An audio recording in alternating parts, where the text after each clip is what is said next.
That is the overwhelming part of the internet today. There are so many recommendations out there for certain supplements, certain dietary styles. I think that's where people end up giving up. Like they notice there's things out of whack with their bodies, but where to even begin because there's just such a wide variety of people with a lot of different ideas. My name is Lisa, mother of 8 and creator of the blog and YouTube channel Farmhouse on Boone. On this podcast, I like to talk about simplifying your life so you can live out your priorities. I help you learn how to cook from scratch and decorate on a budget through this podcast and my courses, Simple Sourdough and the Simple Sewing series. I also help people reach their goals from home through my business course, YouTube Success Academy. I will leave links to these resources in the show notes and description box below. Now let's get into the show.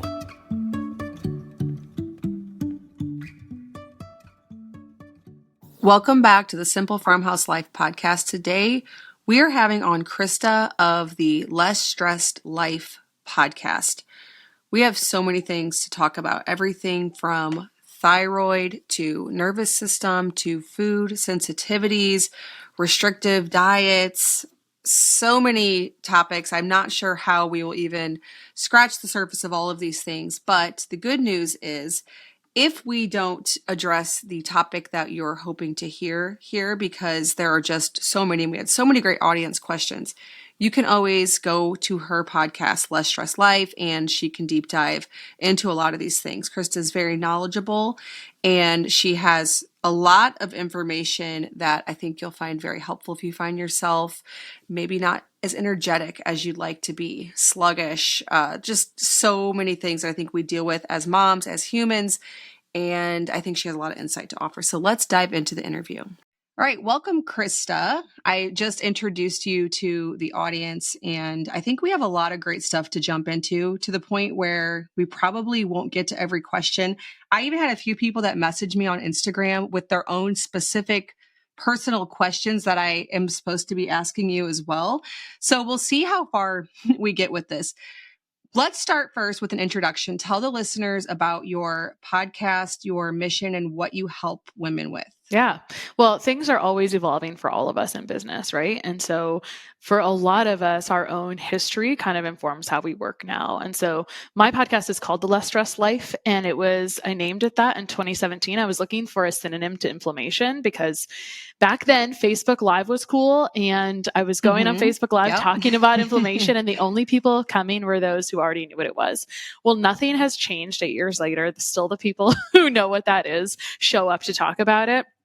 But at the time I was looking for a synonym that would be an umbrella for inflammation. So that was kind of like my initial interest way back in that time frame. There's been times where I've hated the name of that, and then it's kind of come full circle because it's been a beautiful umbrella for everything related to health and relationships and even money sometimes, but we tend to get pretty nerdy over there.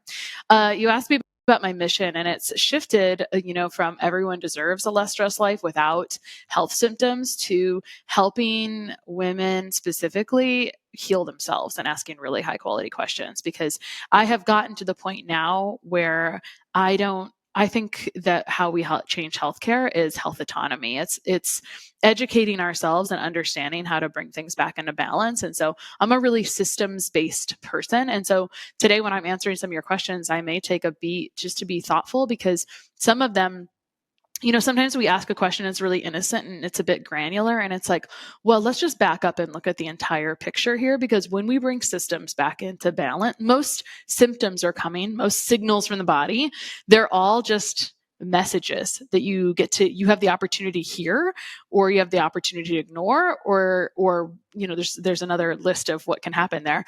But when we bring things back into balance, most symptoms go away, right? And so that's just a huge piece for me. I don't like to play whack-a-mole. I don't like to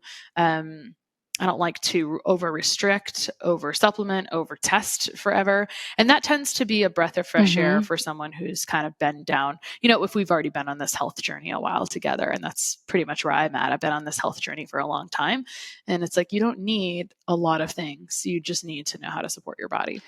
That is, I think, the overwhelming part of the internet today. There are so many recommendations out there for certain supplements, certain dietary styles. So to hear that it could be somewhat simple, I think that's where people end up giving up. Like they notice there's things out of whack with their bodies, but where to even begin, because there's just such a wide variety of people with a lot of different ideas. And for me, it used to be so much simpler when I first learned about healthy living. I just took basic ingredients. I tried to not, they say today, like, don't shop the aisles, but just take basic things, ferment them where possible, have things in their most, natural form. And now there's so much information. And I know that there are certain things where you have to go way deeper than that. And so I'm sure you obviously talk about all that as well. Well, it's so helpful to always zoom out before you zoom in as much as possible. And that's what I will attempt to do when you ask me questions, just to make sure I'm giving lip service to both answers. I think one of the challenges is that we live in such an instantaneous world, right? Where we're looking for sound bites. Mm-hmm. Some things don't always fit in sound bites. So Right. I'm always trying to figure out how to improve the sound bites. And so I want to reiterate one of the sound bites right away, because it helps set the stage for answering a lot of questions, is that most symptoms, most issues come from not only an imbalance in a system, or if one of the pieces of the machinery in the body just isn't working well, maybe it doesn't have enough workers or nutrients to work well, so it starts to kind of lag behind. I would consider that an imbalance. And so things are not getting processed through properly. So it's imbalances and then deficiencies that happen. And so we treat a lot of deficiencies as medical issues. And so I always kind of think about it like, how can you love on all of these systems and put things back into operation?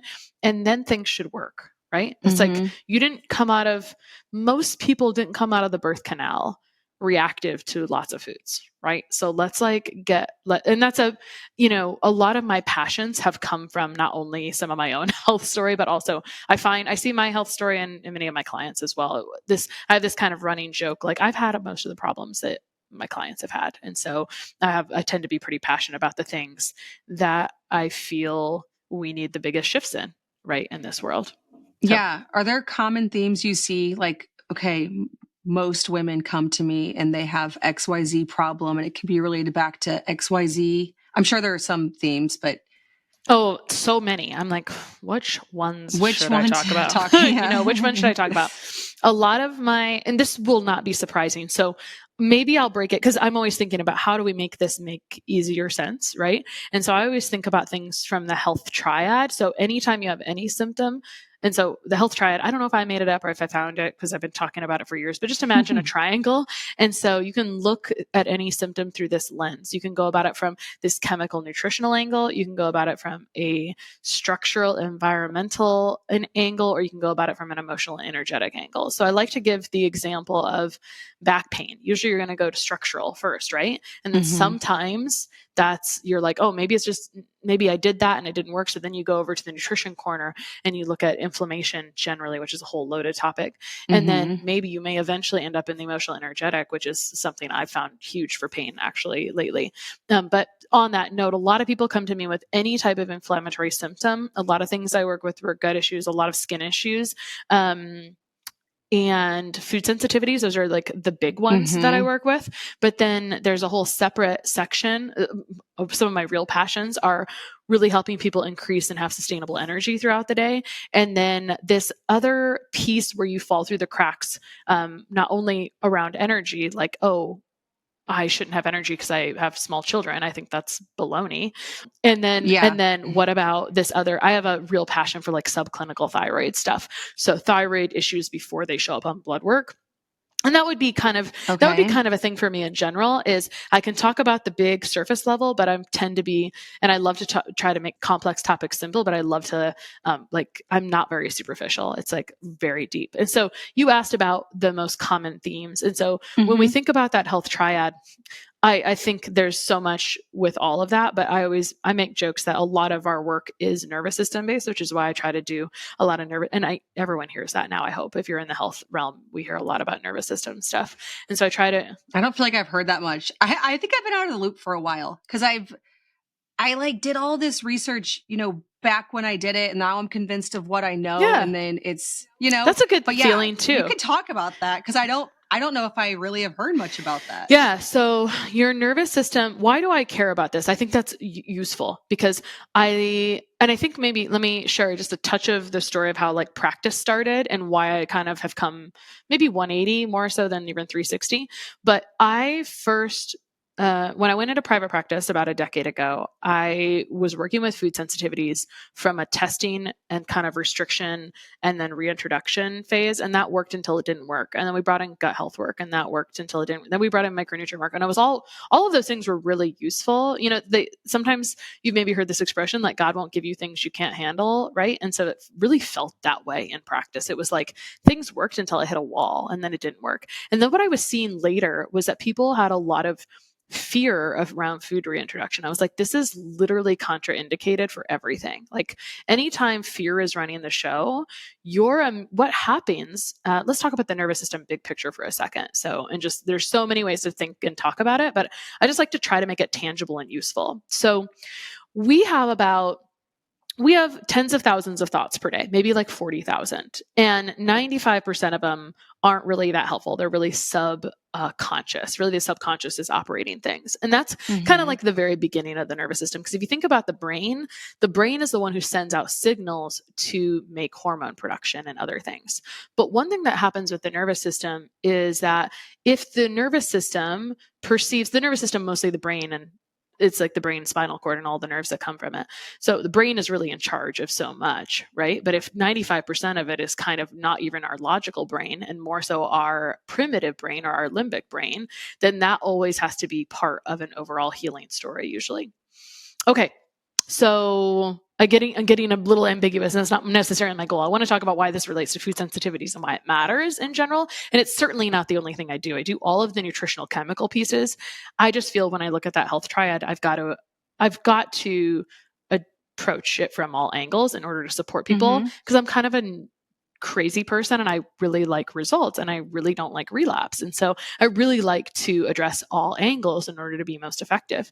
So when we think about the nervous system directly informs the immune system.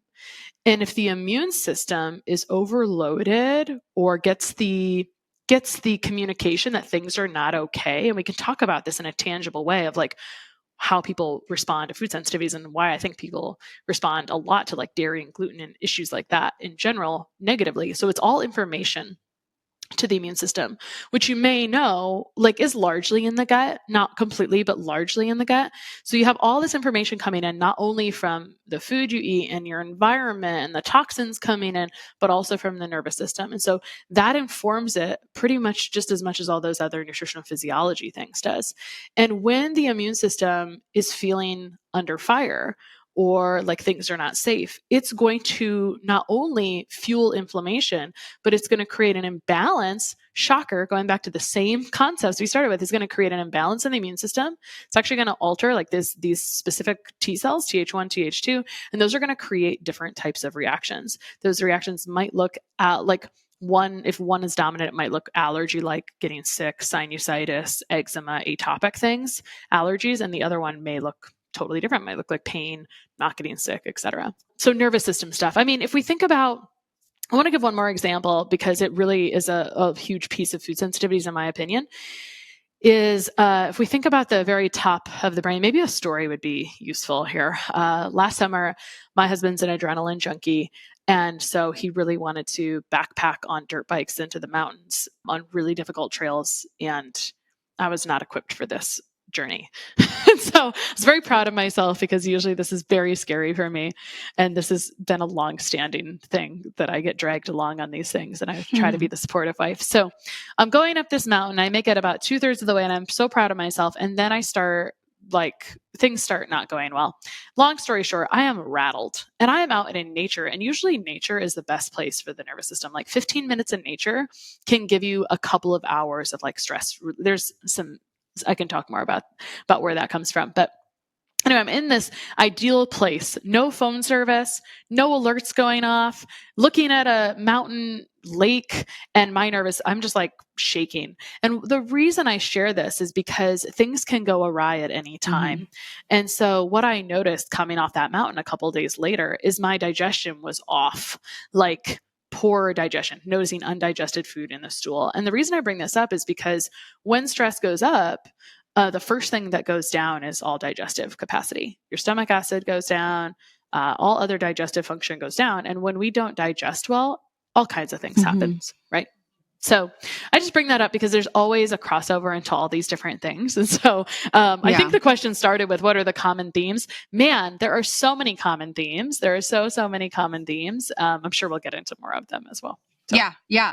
Well, in some ways, I guess the nervous system is probably the most difficult one to address. Like it sounds really easy to just say, don't eat this, supplement with this. No. You can do physical things, but then in a way, I don't even know how you address the nervous system. Like, what does that even look like? Like for some people, it probably just is easy and comes really naturally. Like you see people who, we have these anecdotes of like, oh, well, my grandpa lived to 95 and he ate this and that, but he was just like a hardworking, like he always had goals. It's just like who he was. This is my actual grandpa. And, or like my grandpa, not mine, but, lived till 95 and he smoked a pack a day, but like his outlook on life and his approach to stress, it seems like it's almost like natural or it's not. And so how does one address that? Yeah. Okay. So much to unpack there. All good. I'm just thinking about how this reminds me of how we sort of want one protocol to just be the thing for everyone. And I think a thought that is maybe supportive for us because we have a couple options. We can believe that the options are overwhelming, or we can believe that there are options for everyone and that you don't run out of options. So those two different thought patterns can lead us down completely different avenues, not only in our nervous, like truly, that's actually the start right there. It's like, well, do you believe that are you going to lean into overwhelm? Right? Because you're not going to choose the exact right thing. And this comes from a lot of stuff, like a lot of perfectionism, a lot of not wanting to fail. God, by the way, but when we talk about one place I like to look at common denominators is how as humans, we're all extremely similar in our thought patterns. And so we're really wired for fear, unfortunately. And so, and our brain's going to recruit for fear constantly. Of course, my brain was recruiting for fear constantly that entire time I was on top of that mountaintop, right? Like I'm thinking about how I'm going to break my leg all the way down, of course, right? It's this unfortunate spiral we sometimes get into. And I just want to mention really quick that one of the most challenging things I've been rolling through my brain and trying to work through with myself, with clients for really at least 3 years is like the concept of unconscious stress, where it's like, I don't feel stressed. And you see that in a lot of high achieving people because they have gotten good at it becoming the norm. And that's okay. Me. Yeah, that was me too. People are like, you're so tired. You're so stressed. I'm like, I'm not. I'm really not. Yeah, it was me. But I might really be. I don't know. That was me too. I mean, and it's funny, like I have a relationship with testing where I'm like informed consent. Let me help you understand it before you drop tons of money on it type of approach at this point in life. But that said, I remember getting some testing around adrenals where it was like, oh, your adrenals are fried. And I was like, oh, interesting. Doesn't feel like they are. Yeah. And then I got some different testing that kind of gave me the same thing. I was like, oh, I wonder if this is incorrect. I was like, wait a second. I got it from both places. And so, I would just ignore it. I'd be like, I mean, I well, and what are we going to do with it? Right. Sometimes there is, sometimes you get data. And I always think that's a good thing to say when we get testing is what are we going to do with the data? I always encourage people to answer 2 questions before we do testing. I know I'm not answering your question yet. I'll get there. That's okay. 2 questions before we do testing, which is what do you hope to learn? And then can you be okay if it's unremarkable or it doesn't tell you anything, which can be the case with testing. So different testing will give you different things. There was a test I had done and it was more minerals. And so even though it showed my adrenals were depleted and my thyroid was sluggish, at least I had very simple food-based tools for what I could do for it. Like I could give myself back nutrition. I could replete some of the deficiencies that had been caused by stress. So that's actually kind of a common denominator is that stress uses up. And stress can look like a lot of things. I could use the words inflammation and stress. They're both like umbrella terms, but they use up a lot of nutrients. Inflammation through the body, which by the way, it's inevitable. It's not like you're going to get to zero inflammation. And I would say in general, I want you to know, and I hope we get to some really good tangibles here, but like I want you to know health is Goldilocks. Right now, we are in this age, since we're talking about the nervous system, I think the question, I'll get back to the original question in a moment. We're in this age of, I open my YouTube and I'm seeing like really and I'm pretty good at ignoring it at this point because I've been in, you probably are too. It's like, I don't even know why this stuff is on my feed about like cortisol detoxes. I'm like, cortisol is Goldilocks. You need it. You will die without it, right? And your body's going to do whatever it can to make some. But I understand, I think about it like a gas pedal. We kind of push on stress high and cortisol is high, and we use up a lot of resources. You use up a lot of gas, and then we kind of go into a reserve tank. And when you're in a reserve tank, sometimes you feel like it's hard to get out of bed in the morning. Sometimes it feels like you're a little sluggish in the afternoon. Sometimes, it can look like different things. Sometimes it looks like maybe you get a cut and you just recover slowly. It takes a couple of weeks for that to heal instead of a few days, right? So that's what that can actually look like in real life. Sometimes it looks like you're trying to go from laying down to standing up and you're a little dizzy, If we're blazing through things and we don't recognize that those might be little clues, as humans, sometimes we tend to wait till things are bad. And I think it's always a balance. It's always a Goldilocks. So, we're not trying to make something zero or high, but I bring back to inflammation. We're not necessarily looking for zero because when we do exercise, we introduce inflammation as well, right? And it's not like it's not like we're not going to do it. It's just knowing that it does use up nutrients. So let me go back to the original. I was just thinking about other common denominators and how this gets portrayed in the environment. So I think your question was, how do you even start working on the nervous system? Like, what does that even mean, essentially, right? And so there's so many ways to talk about it. There's so many options, and again, you can look at it as options. You can look at it as abundance of options. And I just get to pick like one to experiment with, and it may work, it may not work. Or I can look at it as like, oh my gosh, I have so much and there's too much. Well, then you are actually, that approach for your nervous system is like, you probably actually need to just take some things off your plate because your capacity is already limited. Like we can already know that that's a place where your nervous system is feeling like instantly threatened when you go to overwhelm. And I just say that because that's a common place I see clients at the very beginning. It's like, it's very normal to indulge in overwhelm. No problem. Let's discuss that and like what that actually means. And let's like adjust for it. Because when your brain is going on spirals, it actually prevents you from healing as fast as you would like. So when I'm talking about nervous system, the easiest way to talk about it is from a concept of neuroplasticity. Neuroplasticity is your brain's ability to flip from fight or flight to rest and digest. And so when you and I are maybe running after kids or running from appointment to appointment or something like that, that is natural for us to be in a state of fight or flight, especially if we haven't really like uncovered that. So there's lots of ways we can be in fight or flight. The conversation is, can you go from maybe like even an exciting meeting, like a podcast or a stressful meeting or anything like that, into a place where you can actually digest. Because remember, digestion is a big reason people are reacting to food, in my opinion. We already talked about that a little bit. And so that is called neuroplasticity, be able to flip through that. We know with aging, neuroplasticity actually declines. The easiest way to think about it, and this is how I like to think about it because I love analogies, it's kind of like exercising one bicep and not the other. And so when you're always exercising the fight or flight, which we are very good at doing as humans, that's a common denominator. We're really good at it. It's you're exercising one and you're not really practicing flipping into the other. And so the rest and digest side is a bit weak. And when we're not really using, when you don't use a muscle, it does atrophy in a very short amount of time. Like it's like, yeah, you have to exercise it. So the nervous system is very, very similar. So you have to strengthen that ability to flip between the two. So it's not like you're just going to walk around being low stress forever. It's not reality. The conversation is, can you become more aware of what stress looks like on you? And I'm going to give you a personal example because just like you, I was like, I'm fine. Everything's good. I got no problems. I'm doing fine, right? Like I'm a high achieving woman who's like doesn't have time to stop and Right. too busy taking care of everybody else, right? All those things that hopefully are very relatable. Something for me was that I would have lots of appointments back to back and I would talk very fast. And maybe you think I talk really fast right now. And I do talk fast when I'm excited. I definitely do. So that's why it's hard to recognize as stress.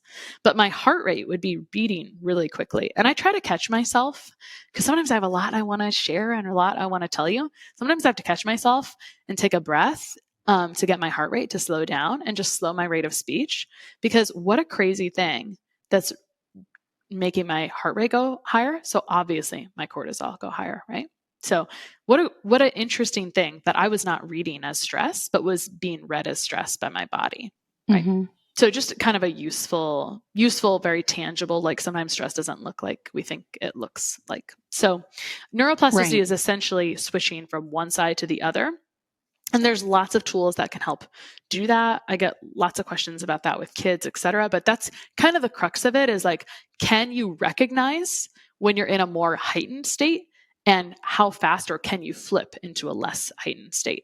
And if you think about it, like this applies to life in general. It also looks like maybe reacting to people asking us things sometimes, like not in the way we want to react, right? Reactivity is kind of in that more fight or flight side, where it's like stopping, pausing, and responding is more of it's just like how we're sort of presenting in the world sometimes can be, the nervous system is sort of the rate limiting step, I feel like, sometimes in health.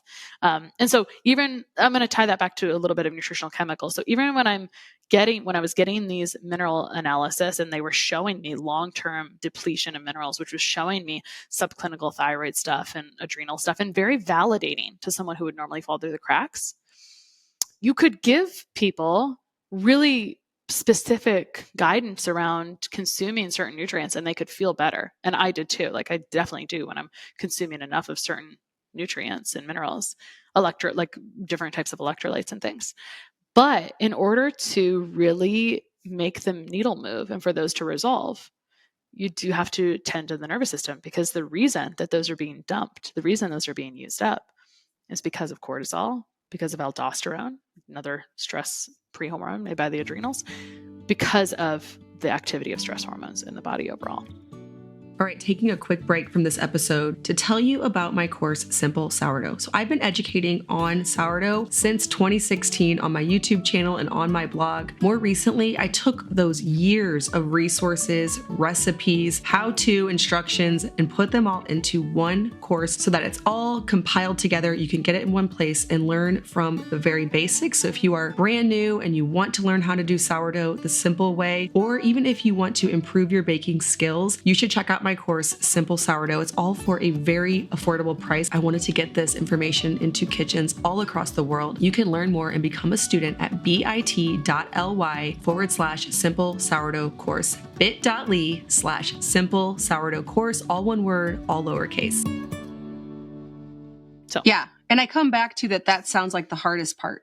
Like, oh, it sounds so abstract. Like, take some things off your plate, and then, it's trying to decide. Well, we can talk about some more tangible options. Give me some tangible, because I totally can relate to this. And I'm sure if I did a mineral analysis, there'd be all kinds of things found, even though I feel like I have tons of energy and I function great. Like, everything appears on the surface totally fine, but I know I run in stress. Like my husband said forever since he's met me, you thrive on stress. Like people tell me I'm a very high capacity person.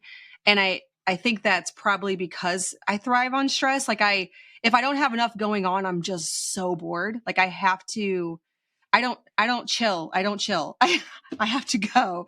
And so I know for sure that that's also a personality thing. And so sometimes I get to that, like, oh, well, it's just who you are. It's just who you are.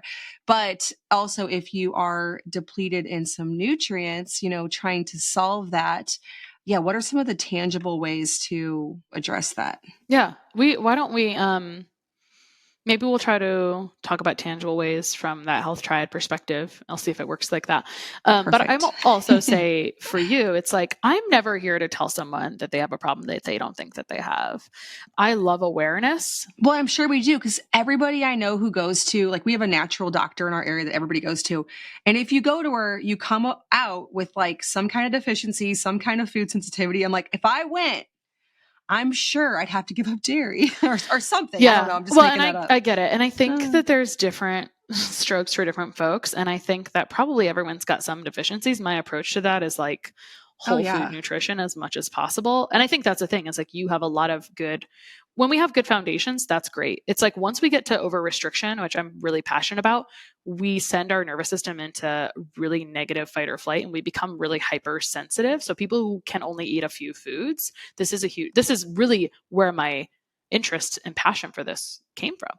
because I need to insert a story just because I think stories help a lot. And then I'm going to talk about tangibles because I think we need to see it on ourselves sometimes. And so once upon a time, approximately 10 years ago, I had a big eczema flare. I used to think I had genetic eczema and it was whatever, because I had a little bit of dry skin in college, but then I took my kids to the pool 5 days in a row and I woke up and it was bad. It was pretty severe.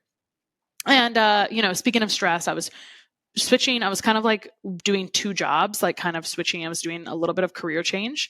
I had two toddlers, I had no stress, obviously. Yeah. Just kidding. So nothing was really wrong. But the point is, I had also at that time just kind of been introduced to food sensitivity testing as well. And again, like it's all cool until you kind of have like a negative experience. And at first I had this normal human reaction. I was like, oh, these are my favorite foods, which speaks to leaky gut when all the things you're eating are the things that show up sensitive. Food sensitivities in general are a loaded topic. They're a moving target.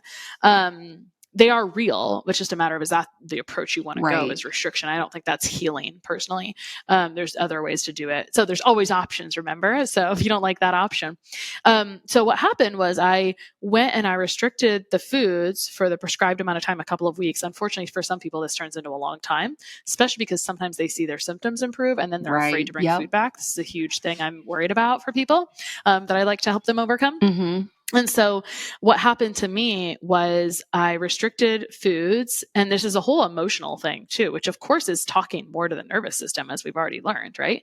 Where it's like, I'm stressed about the whole thing because I don't even want to be doing it. And then I remember so vividly, like being hungry, which is what happens when you go on a diet and you don't have a good plan. Being hungry. No one's nice when they're hungry. Right. And I remember reaching into a bag of pecans and eating them and my eyes swelled up. And I'm like, I've never had an issue with pecans before this, right? And so what can happen when we're in a place of over restriction, and for some people it goes on longer and this happens, what can happen in a place of over restriction is that, our immune system is like under duress and we have actual hypersensitivity. So food sensitivities will actually be more severe at that time because of all the components. Like when you are restricted and you're already depleted, when you already don't have enough workers to do the basic processes in the body, which they're very subtle, right? So that's part of like learning the signals from the body. To me, that's like the big part that I love. They're very subtle. But when you already are depleted that and you're not digesting and not sending more workers, like you're now sending more signals of duress to the body. And so it results in overreaction to foods. And so I just want anyone who that resonates with, know, like you always have options. You always have options. So about tangible nervous system stuff, I need to preface this by saying I've spent like 5 years testing things, and I think, unfortunately, sometimes we want, and you already said this, you said, oh, it seems easy to like take a test, take a pill, take a whatever. And I get it. Like that's where many people will be. I don't think your audience or my audience, I think our people are all more health. Yeah. Like, and the more you get into health, the more you kind of realize you don't know, and the deeper you sometimes get. But what I will say is that one of the challenges, one of the common denominators, one of the common themes I see in humans is when we're in a place of distress or discomfort, we don't really want to be there. So we want to hurry up and fix it and close that chapter and pretend it's like never a thing anymore.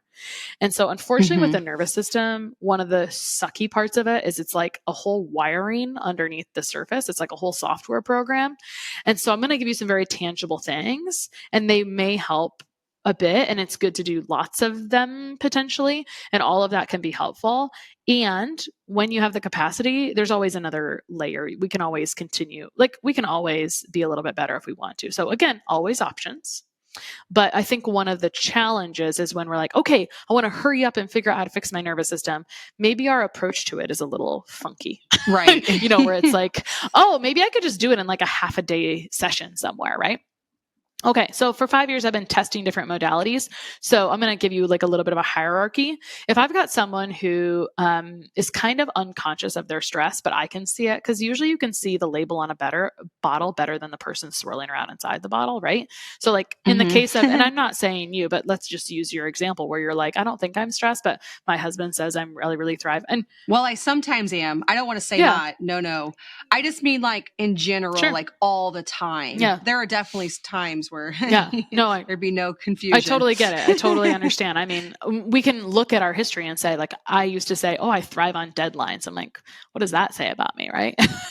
And right. I have all the same things that you said, which are like, oh yeah, it was really uncomfortable at first to like remove things off my schedule. Right. So I totally can relate to all of those things. So when we're talking about just going back to that neuroplasticity conversation, how do we start to communicate other signals to the body? But for those that are kind of running, and they don't really see any other option, like they truly just don't, which is a whole other part of like working on the brain and the thoughts around it, which I love working with. But if they don't know, then I might just like give them a device that helps with neuroplasticity. So there's neuroplasticity devices like an Apollo Neuro, a Pulsetto, what's another one? A Sensate. There's all these different devices that like send vibrations, like a Sensate. Yeah. Well, I'm sure you'll get Facebook ads right after this. I know. So one of them is like a little, like, it's like the size of a bar of soap and it vibrates on the sternum. One is like a kind of like a Whoop thing, but it basically vibrates. So you can put it on like that's the one I give to people who are like, can't even, like if I have a nurse who's like working in the ER and she's like, I don't even see an exit then I might put a Apollo Neuro on her, right? Cause she can kind of set it up to at least it's like, nothing's perfect, but it's kind of doing some of the work for them. I remember I had this bakery owner one time say like, oh my gosh, my digestion is so much better, because she was running all over the place, right? From 5 a.m. to 2 p.m. Yeah. And so she used that device and she's like, oh my gosh, my digestion is so much better. I'm so much less bloated, right? From a nervous system device. And then there's a new one that kind of like, there's some other ones that like where you hit the vagus nerve and they kind of vibrate it basically. So what you're hearing is vagus nerve stimulation.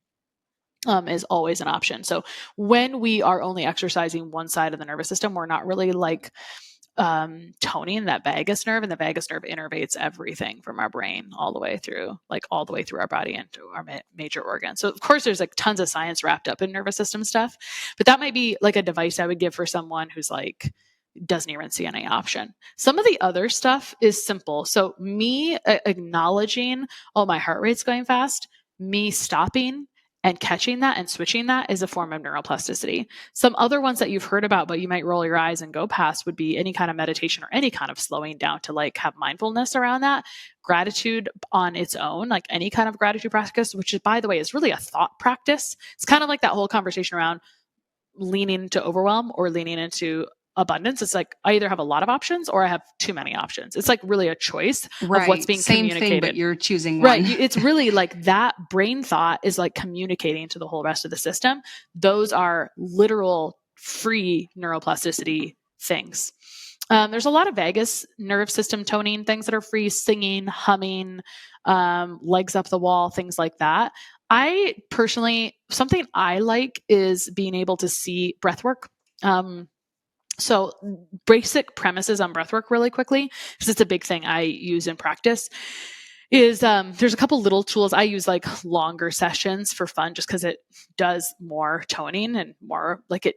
There's a lot of benefits, right? You're like expanding the diaphragm, you're like pumping the lymphatics, and then you're also exercising, getting into that rest and digest state.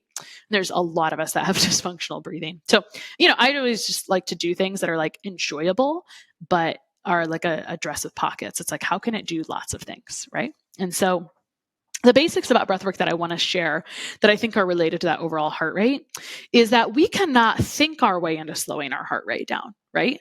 But our breath can slow our heart rate down, right? It's autonomic, right? So it's unconscious, and yet we can consciously reduce it, which is, let's just acknowledge that that's really cool for a second, overall. Yeah.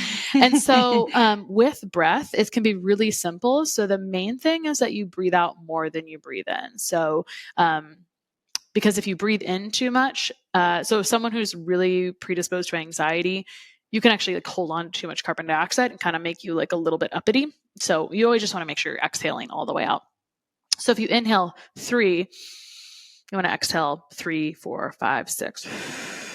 And I don't know anyone who does 4 rounds of like inhaling, exhaling, and slowing down and feels worse. That doesn't really happen as long as you're not like holding on to breath. So there's a couple tools. Box breathing is really common. So, but the holds, if you have a lot of anxiety, may not work. So I'll talk about just some quick switches to that. But box breathing, if you need something to focus on, because again, it's like if you're a busy person, it feels really boring.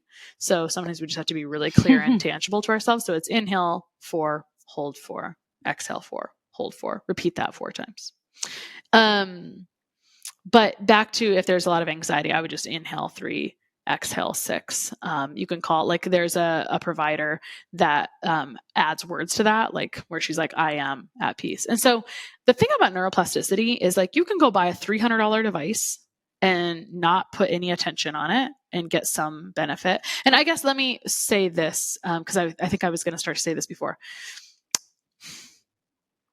The challenge, I always am kind of careful about recommendations. Like if someone comes to me and says like, oh, what kind of magnesium should I take? I'm going to talk to you about like, what's the indication?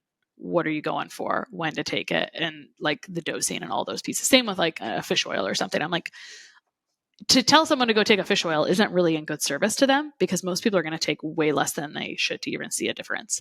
So I'm a big fan of like, what kind of results can you see and what time length? And so if someone put in 5 to 15 minutes of neuroplasticity. Like one time I did this yoga challenge with my friend years ago, and not shockingly, there was a big emphasis on breath. And I remember after 3 weeks being like, ooh, I'm a more chill human. But I will say like 3 weeks is a very good time frame in general for most things when you implement something to be able to see something on the other side. That's the case with food sensitivity. It's the case with a lot of things. And I kind of love to check in on that. Like I interview people as well, and I love to be like, how long do you think it takes to see that result? And you would not believe how often 3 weeks is the exact answer. So it's kind of funny. So when you're doing neuroplasticity stuff, what else I will say, I want to think about this client I had one time, and she was prone to panic attacks. So more severe, right? So she's prone to panic attacks. And what can be tricky is understanding that there are tools out there and then just using them when you're in duress. And trying to do breath work when you're in a panic attack isn't really going to do anything. It's because this other bicep, the fight or flight, is like really it's really strong, and the other side is really weak. And so if you're trying to be able to utilize a tool, you've really got to it's more important what you do every day than what you do once in a while. And that's the basic thing with nervous system work is like, what can I do? And it really could be as simple as like going for a walk without your phone. Right? Because you're trying to break, because neural pathways are like the things that we do. We're so familiar with them. It's like driving somewhere on autopilot, picking up our phone and opening social media. And I love breaking that neural pathway. I love like getting out of phone service for a few days and like breaking that neural pathway. And if you don't have that neural pathway, more power to you. I'm so proud of you. Mine gets activated and I just get to acknowledge like, oh, this is a pain in my butt. Like I hate this stupid neural pathway and I want to try to break it. And it's been really fun to like go out of phone service, get rid of the phone. But anyway, the point is the reason that can be so beneficial is like when you are outside without your phone, you're more able to do a body scan, which doesn't have to be fancy. It's just like going through your 5 senses and feeling like the wind, like noticing what you see, what you smell, what you hear. And like nature is one of the best nervous system modalities. So, I'm sure you see this all the time, but some of the best stuff is free, right? And so that's the good news. For anyone who wants to lean into the overwhelm, it's like, hey, have you tried all the free stuff? Right? Because it's actually awesome. And so there's a couple of modalities I use in practice just because I was extremely aware of the limitations of how well people will heal. Like they will feel better repleting those nutrients. Things will work better. They will have more energy. But if they're going to redo the test, it's hard to see that needle move on that until they have like some foundational nervous system changes. Like they feel different right in here, which feels crazy until you experience it. And I would say it took me a really long time to get there. But my point is that now I integrate nervous system work throughout because I like results. And so often people ask me questions. I was like someone asked me today about some histamine foods. And I was like, I understand that this question is rooted in fear. Because when this person reduced these foods, she felt better. And so then she's afraid to put them back. So these are just tangible things. There's a reason I'm like really into this topic because it matters. It matters for the big long game. It matters for the big picture. It matters for, feeling good about your plan and what you're going to do long-term. Right. So I just think acknowledging that there's a lot of nervous system stuff, that there's a lot of thought stuff that plays into our health. I think if we don't acknowledge it, we're just missing a huge we're missing half of the story. And so that's just like a big piece for me, is helping people with nervous system just because I kind of had to, right? Not in a bad way, but I had to help myself. And it was like, wow, people get better results when we take care of this fake thought of overwhelm right away, right? If we like quit indulging in that rabbit hole, which we're all doing. I'm just another thing I say all the time is like, let's not blame ourselves for being human. There's like no shame. It's right. Fine. Yeah. We're all humans. So let's just be okay with being human and take care of the common human things, which is that our brain's going to want to protect us. And it's going to do that through being fearful. It does it because it's always looking for a tiger to run from. So it's just how our limbic brain works. Many years ago, when I was pregnant with my 5th child, I decided to add YouTube to my internet business to diversify and open up a whole world of opportunities. Many things have changed about YouTube since that day. A lot of things, honestly, have remained the same, but I love to educate students on how to create an income from home through YouTube with my YouTube Success Masterclass, which you can find over at bit.ly/farmhouse YouTube masterclass, bit.ly/farmhouse YouTube masterclass, all lowercase. There I share the mistakes that I made when I first got started, how you can achieve success faster, and how to earn a diverse and stable income from the YouTube platform. So if you are interested in using video to reach a wider audience for a business you already have, or you're just curious about what it might look like to incorporate YouTube into your life as a homemaker or a stay-at-home mom, go ahead and check out that free masterclass that I put together for you. So let's see. Did I go through some tangible things? Did we do that? Yes, you did. And a lot of those were more tangible than I was expecting. I was kind of thinking it was like these things that are very abstract that were like, well, that's just my personality. What are you supposed to do? Let's talk a little bit about thyroid. This is something that a lot of people had questions about. And then I have not heard this, but you were saying that a lot of times you hear people who have their labs come back looking great, and yet they're still having thyroid symptoms. I've experienced this with people I know personally, and I just assumed, okay, well, it's something else. It's not the thyroid, even though all the signs point to thyroid, the labs look great. So I've never heard this. Well, I appreciate being able to talk about it because the opportunity we have on podcasts is to give enough context to actually be helpful. Sometimes that drives me crazy about social media, right? Shorts. Because I'm like, I really want you to understand this so you can help yourself. Okay. I want to share a little bit of a story that's a lot like yours, which is like, once upon a time, I used to think, oh, the provider will take care of this. They've tested it, no problem. Yeah. And then I realized, oh, the provider hasn't tested for this. So I would send clients to get testing for thyroid. And so when I kind of found subclinical thyroid stuff and actual tools to support it, spoiler alert, is like these systems in your body just need help, right? Like we can totally talk about that, but like in general, there's a lot of nutrient cofactors, right? And man, that is just a big old, like it's a wonderful topic. Nutrients do lots of things, and a lot of us don't have nutrients for whatever reason, right? So poor digestion, stress, man, we've talked about those already, right? So there's a lot of this happening, and I'm super passionate about this because I used to resonate with being kind of ADHD, and I started supporting my thyroid, and I was like, who is this focused, clear woman that does not have ADHD symptoms? It's actually pretty crazy. So I want to talk about symptoms of sluggish thyroid, because I want to help people understand, like, is this matter or not matter to them?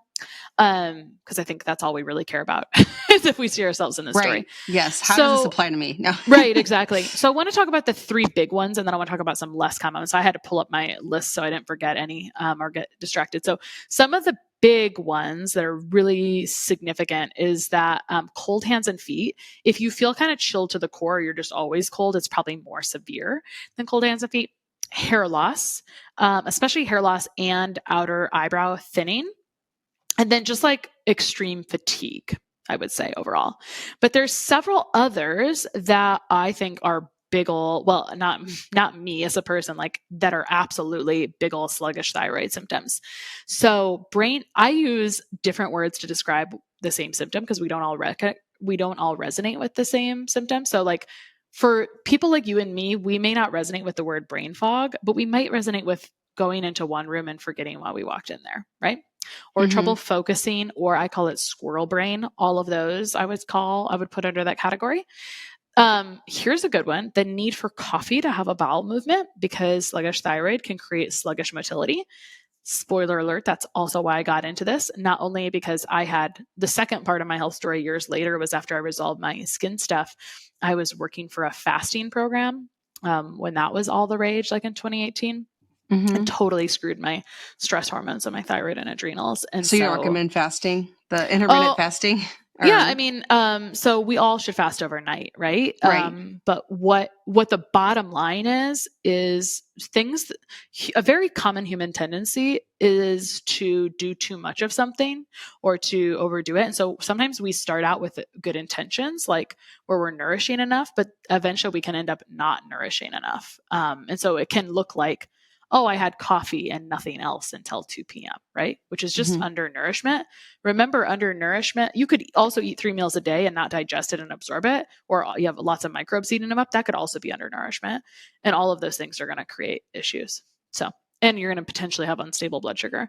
So, it's not really like, do I or do I not recommend fasting? It's just like, yeah, how are you doing it? And are you going to trash your stress hormones along the way? Because there's a lot of coming out of fasting or ketosis and things and carb cycling that's supposed to be done that sometimes gets missed along the way. And then how long is someone doing that? So I trashed my own hormones doing that and starting out thinking, oh, this is nice. And then ultimately it was a health facade for undernourishment and not giving my body what I needed. So right. And I'm not ashamed of that. The more we uncover, the more we uncover that stuff is the first step to be able to fix it. So need for coffee for bowel movements, or needing carbohydrates for bowel movements, tendency for dry skin, scalp, or cracked feet. Cracked feet's a big one. We already talked about feeling cold, hands, feet, whole body. We already talked about sluggish motility. Oh, the reason I bring that up is because it's a big piece of relapse prevention to me, because if your motility is sluggish, it's like a bird bath that's not running. And so it's kind of like stagnant water. And so you can have microbe overgrowth. So for me, I was seeing clients where they'd resolved a bunch of symptoms and they'd come back and they're like, I don't know what, I'm still having problems. And I was like, oh, they were all sluggish thyroid cases, but they weren't necessarily showing up on labs. Here's the really good news. We're going to get through this list. And if you're resonating with it, then it's okay to support your thyroid with nutrients, right? And so the point is like, to wait until your labs are off is like the more severe scenario. So I just always want to empower people. We can always support our systems before you show up on, like, usually things are really sucky when it's showing up on blood work. That's just a really quick, that is a soundbite. Is like, usually your blood work should be fine. If it's not, like, things are really severe. If your liver enzymes are off, you might have an infection, and you should just, actually, the main thing is like, if your labs ever look crazy, like, oh my gosh, this is really crazy and I don't get it, please just go retest that marker, because that creates a big stress response in the body that's really not helpful. Guess what happens when we're really stressed out about something or like freaking out about it? We actually can't think logically. I see it all the time. Like, we literally block logic. Anyway, sorry, back to the list of hypothyroid symptoms. Low pulse, low basal body temperature, just fatigue in general, maybe trouble sleeping, maybe trouble gaining or losing weight. We already talked about dry skin, dry hair, dry skin, or dry stuff. And anxiety and depression are increased 25 to 30% if the thyroid is not happy. Sometimes joint pain or muscle aches, usually people will be like, my legs feel heavy. And then I find like more fungal overgrowth and relapse symptoms are present with sluggish thyroid. So anytime people are like, I have 3 or more of those, some of those really overlap with other things. That's the thing about the body, is like, symptoms can overlap. That's fine. So sluggish motility or not having bowel movements every day, anxiety and depression is not probably a dead ringer for thyroid. But when you put that together with some of the other more dead ringers. So something I noticed as I became more and more in tune with my body, which, by the way, if we're just running, we're generally not very in tune with it. But something I noticed eventually as I got farther along on my journey is after I'd have a more full week or more stressful week, as I started acknowledging that stress, I noticed I would be like, I would lose more hair, or I would have like cold hands and feet. And it wasn't terrible. Like, I could have ignored it and not even thought about it because it wasn't really affecting me. I just noticed it. And when you notice something, you're like, oh, when we take some curiosity towards something, we can do something with it. So if you don't mind, I'll talk about how to support thyroid a little bit, like with that. Yeah. So, that'd be great.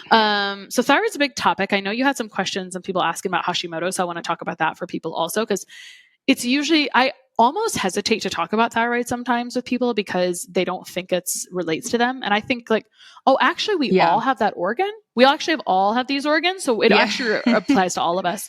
But until it's been flagged for someone, they don't necessarily think, or that's why I like to tell that story about blood work in general is, it's usually much more severe when it showed up, in blood work, because people will say instantly, oh, I had my thyroid checked and it's fine. I'm like, no problem. Would you like to support it before it goes out of balance? Because it's much harder to come back once it goes out of balance, unfortunately, or once the labs are off for a long time. That's been my experience with thyroid. Okay. So I think about this like as a hormone hierarchy in general.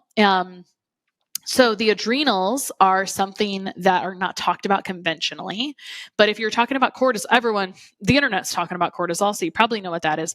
Cortisol is one of the most essential hormones that the adrenals make. We already talked a bit about cortisol. It's Goldilocks. Pretty much everything is Goldilocks, not too high, not too low. There's a certain place things should be. But anyway, the point is that the thyroid's not going to be happy if the adrenals aren't happy. Because cortisol is essential, it is absolutely essential. Like you don't have any, you die. Not like you should worry about that, but it's essential. So your body's going to do everything it can. It's going to when your body's out of workers or resources, it's going to reprioritize resources for different things. So your body's always going to be prioritizing. If you've like damaged a lot of adrenal tissue and cells through long-term stress, your body's going to go and prioritize other stuff. So I would say part of the road to supporting the thyroid. So one part of supporting thyroid is a lot of nutrients, because the thyroid is very nutrient dependent. B vitamins, vitamin C, maybe iodine, a very tricky topic out there, maybe zinc, selenium, etc. Like lots of nutrients. I like to be really whole food as much as possible. It's not like there's not like one, I haven't found a single formula that's magically going to solve everyone's thyroid problems. This is why I love education around it, because I think if your adrenals aren't happy, your thyroid's not going to be happy. And if we think about the way thyroid is metabolized in the body, I'm going to speak about this just briefly. The TSH, which is normally just another quick note, our conventional testing is usually TSH, which is not even a thyroid hormone. It's a pituitary hormone. It's kind of like an alarm clock to go create thyroid hormone. And then they will also check T4, which is the inactive form. I'm actually not sure why they do that. Lots to maybe think about with that. But anyway, so it's an inactive form. And usually when these are off, you're going to be given the inactive form or T4. But one of the last places, there's multiple steps on the process, like with most nutrients, or most hormones for sure. But one of the final steps for T4 to T3 active conversion is through the liver. And so I think that supporting drainage, detoxification, and liver is just like a life skill as well.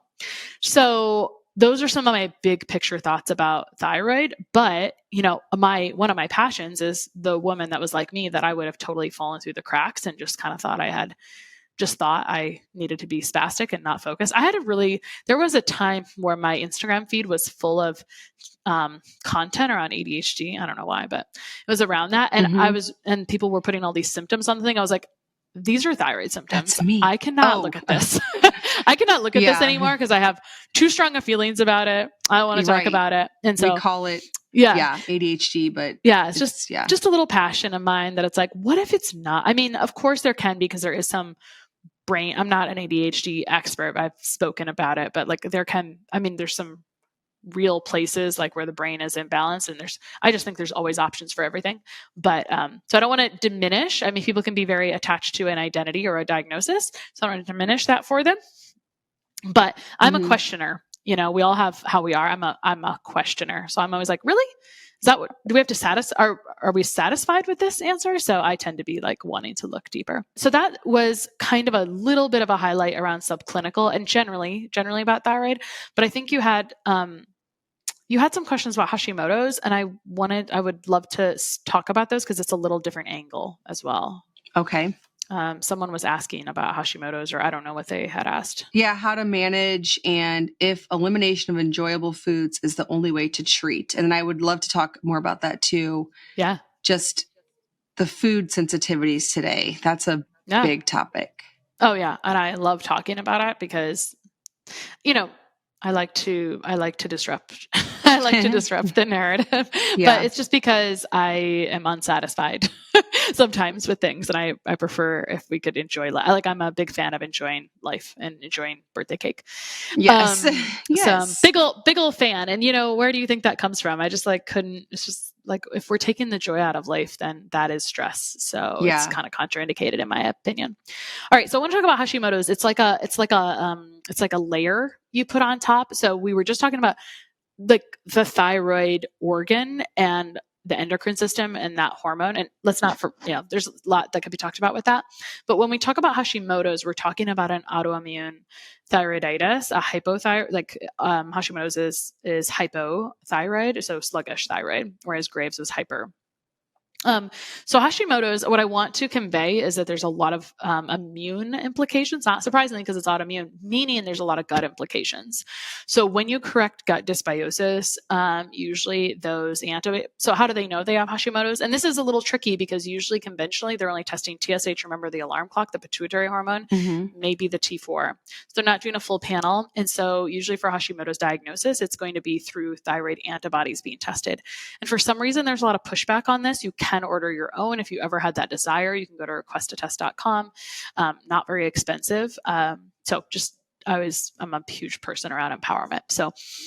So anyway, back to those antibodies being elevated. So they can be elevated, like they're based, it's like the immune system freaking out in a little subsection essentially. And so it's kind of like attacking the body a bit. But back to, since it's autoimmune, it's related to gut. So if you address gut dysbiosis from a more functional perspective, like you're not going to be able to go to infectious disease and take care of this, but there are some specific markers that create imbalance in the system that are very much implicated in the research with Hashimoto's. And so I want you to know that because I want you to know that you've got options. And so that really can help with that. Probably the tricky thing about Hashimoto's is that's one of those places where it's nice to have a baseline. See where you're at after you correct gut imbalances, which can resolve food sensitivities. Sometimes with autoimmune, those people do respond better to food adjustments because there is such a long-term shift in what's going on in the immune system and cellular function. So I find that if anyone needs to change diet, it's usually them. Now, let's back up. I operate out of philosophy, much like you, that we should have a pretty whole food diet and that we do our best with things, and it's an 80-20 or 90-10 or however you need to work with, right? Right. You and I probably have similar backgrounds in that, we went through an overhaul at some point, right? And that's just sort of how we live now, right? So I'm operating out of, and I think probably all the listeners are too, right? For the most part, it's I'm operating out of whole food is best, already, right? And so, because it doesn't hurt for us to eat real.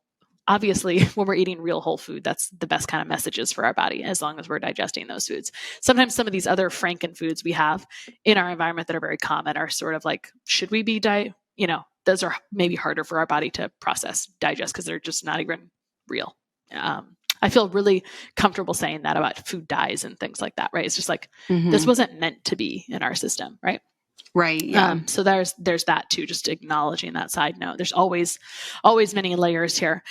But yeah, that's what I would say about Hashimoto's is that you have options if you address some things with the gut. And if I go over those bacteria, then I got to give 10 other, I feel got to give all these caveats. I won't go too deep into that. But then the other thing around foods that I had started saying, but I trailed off, is the thing with Hashimoto's is you can definitely test those antibodies. And this is where you might need to actually test your own. So the big question is, do people respond to gluten? And it is quite variable by the person. I think sometimes gluten tolerance is multi-layered. It can take some time. I mean, I tolerated it, but didn't really tolerate it really well for maybe years. I still had work to do around that. Meaning there was some little minor symptoms, but the crappy thing about Hashimoto's is it's a little bit silent for people. And so it's an internal attacking. And so I think the after you do a lot of foundational work, support all those internal systems, then you could go look at where your antibodies lie and then see how you respond to gluten. That's my opinion. I don't see another easy way to do it. And I'm really speaking specifically to Hashimoto's right there, or potentially some other autoimmune cases that may react negatively to that. But just know that my preference is that people tolerate as much as possible. I want them to enjoy life. So hopefully that's an acceptable answer, but feel free to let me know if not. Yeah, no, it is. I think another one obviously is dairy, and we got some questions surrounding dairy. I have a feeling just based on your other answers that it's not going to be like there's not always the same protocol for the same people, obviously. Yeah, I mean, if there was one, everyone would do that and everything would be fine. Yeah, right? Kind of wish there was. But there are, I mean, and it's okay. I think it's complex, but we can oversimplify it as well. Okay. So I'll talk about dairy. And so I have a couple theories, and then I have things like I do for clients. Yeah, it's so part of the conversation around food sensitivities is like, what are we talking about? Which food is it? Because there's lots of ways we could slice and dice it. Like, is it a whole category of foods, and why are you reacting to that particular thing? Anyway, I'll talk about gluten and dairy. So I'd like to talk about it like this first.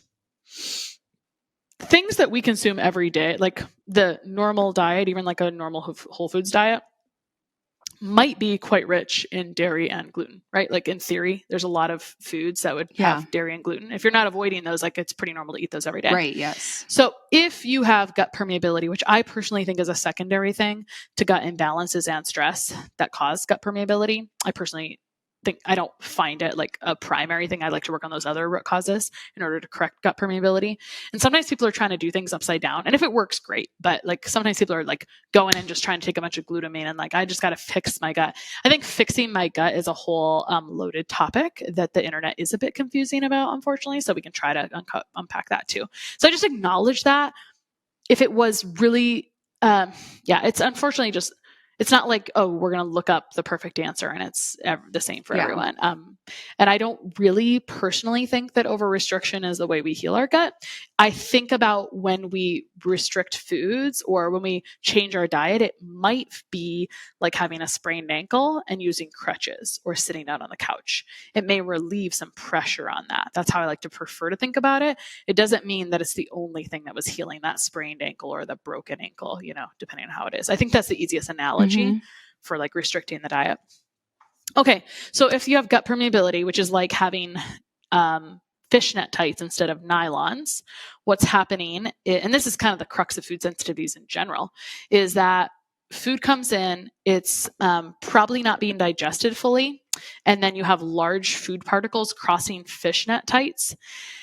And then that's communicating, the immune system's like, what is this slice of apple? I was looking for this, and this nutrient. And so it'll start to shoot off, Nerf bullets at it and being like IgG and T cells and IgM. And it's going to throw all of these inflammatory mediators at it because it's not how it's supposed to come across the system, right? Because the system is a little bit broken, I don't know if broken is the right word. It's not working at its way it should. Okay. Because what it's supposed to happen is you're supposed to digest things all the way down to the nutrient level. And then it's supposed to cross nylons, right? A semi-permeable membrane, not a membrane with big old holes in it. There's a lot of things in the environment that can create that as well. And I think I just want to acknowledge, that normal human thing, like I fixed it once, it'll never be a problem again. It's like, that's actually not true. So if you created this situation once, and that's why I believe in teaching people skills so that they can heal that on their own, because otherwise it can feel a little bit like frustrating.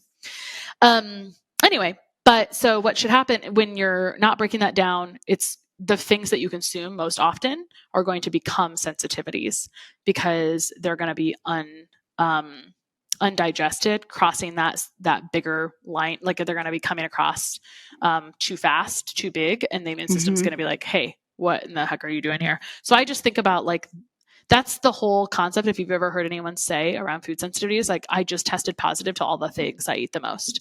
That's a dead ringer. That's why it's gluten and dairy. That makes sense. That's why it's always gluten and dairy. Yeah, that's a dead ringer for gut permeability and leaky gut right there. So when people say that, they're like, oh, these are the things I always eat. Well, that's part of the problem. It may not be the only problem. It absolutely is not the only problem, but it's just a big part of it that needs to be addressed fully. Okay.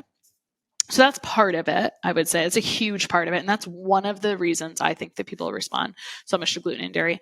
They are complex proteins. I mean, people negatively react to eggs and things as well. I find most people can tolerate eggs after a while, but a lot of it is like improving digestion, which has to do with correcting imbalances in the gut.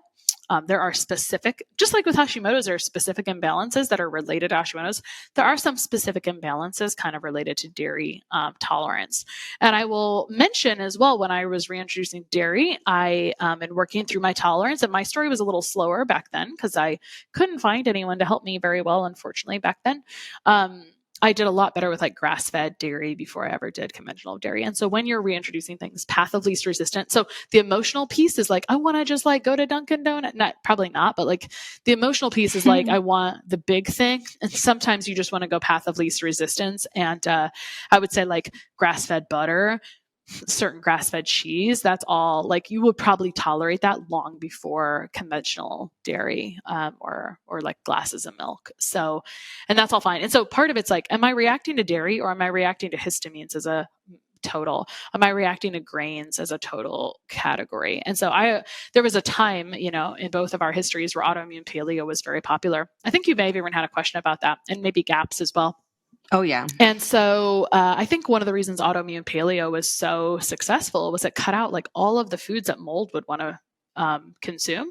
And mold is something that is very, and I just don't subscribe to fear around it. I think it's just another skill to understand, kind of like changing the oil in the car. It's like, it's just something that we get to learn about that we didn't really want to know anything about.